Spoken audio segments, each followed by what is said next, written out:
Mesdames et messieurs, bonjour et bienvenue sur notre chaîne YouTube. L'information en Afrique et dans le monde en continu. Ici, nous n'avons qu'un seul objectif, c'est de vous informer autant que possible sur l'actualité, la politique, l'économie et bien d'autres. Alors si vous êtes nouveau, abonnez-vous et activez aussi la cloche de notification pour ne rien manquer des informations à venir. Cela étant fait, on commence.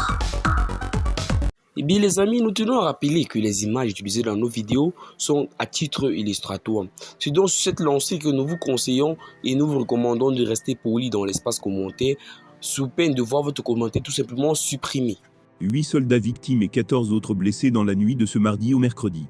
C'est le bilan provisoire de l'explosion sur un engin explosif improvisé, hier, du véhicule de soldats de l'armée togolais parti en renfort contre l'attaque d'un poste frontalier.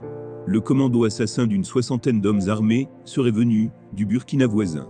Cet assaut complexe qui a visé le poste opérationnel avancé de Kpankandi, non loin de la frontière que partagent le Togo avec le Burkina, n'est certes pas encore revendiqué, mais le modus operandi est celui propre au groupe terroriste qui écumelait du pays des hommes intègres.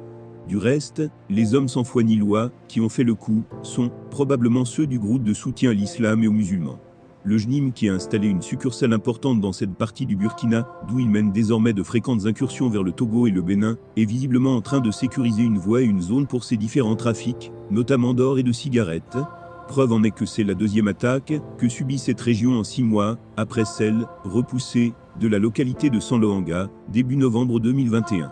C'est certain, le Togo, si ses autorités, son peuple et son armée, n'y prennent garde, sera bientôt peint en rouge, cette couleur de sang, caractéristique de l'insécurité, et redoutée pour la cohésion sociale, la quiétude des populations qui sont contraintes à la fuite abandonnant derrière elles champs, bétail, et autres biens.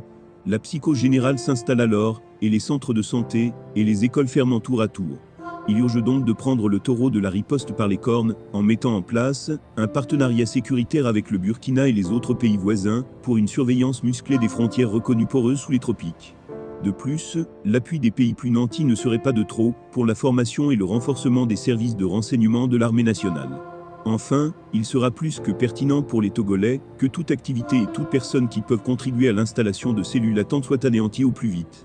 À ce titre, la seule alternative possible est d'ouvrir l'œil, et le bon, sur toute action tendant à favoriser l'extrémisme et la radicalisation qui facilite le recrutement par les terroristes au sein de la jeunesse désœuvrée et sans perspective. Plus tard sera trop tard pour le Togo, en quête de mieux-être pour ses populations. Qu'est-ce qui fait donc courir les terroristes vers les pays du Golfe de Guinée, alors qu'ils avaient choisi pour terrain de prédilection le Sahel où il se met, presque au quotidien, larmes et désolation tant au sein des populations civiles que dans les rangs des forces de défense et de sécurité? Sans aucun doute, les coups, pas encore fatals, que portent, de plus en plus, les armées du Burkina, du Niger et du Mali, aux forces du mal, leurs